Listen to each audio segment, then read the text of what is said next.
అమ్మయ్య, ఎట్టకేలకు ఓ కన్ఫ్యూజన్ కు తెరపడింది. ఎన్టీఆర్ తదుపరి సినిమా ఎప్పుడు ఎవరితో అనే విషయాల్లో క్లారిటీ వచ్చింది.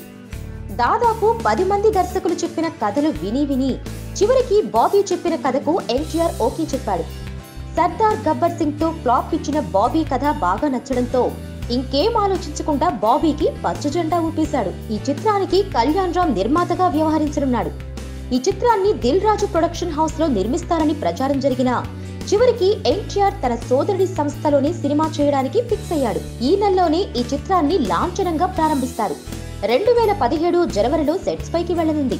ఈ చిత్రంలో ఎన్టీఆర్ డ్యూయల్ రోల్లో కనిపించనున్నాడని తెలుస్తోంది. దర్శకుడు ఫిక్స్ అయ్యాడు కాబట్టి ఇప్పుడు కథానాయిక కోసం అన్వేషణ ప్రారంభించేశారు. మరో వారం 10 రోజుల్లో హీరోయిన్ ని ఫిక్స్ చేస్తారని తెలుస్తోంది. రవితేజ కోసం రాసుకున్న కథను కూడా బాబీ ఎన్టీఆర్ కి వినిపించాడు. అయితే ఆ కథ ఎన్టీఆర్ కి అంతగా నచ్చలేదని, కొద్ది రోజుల వ్యవధిలోనే మరో కొత్త కథతో ఎన్టీఆర్ దగ్గరకు వెళ్లాడని, దీనికి మాత్రం తారక్ ఫిదా అయిపోయాడని తెలుస్తోంది. Please subscribe. Hi, it's me Purna. Please subscribe.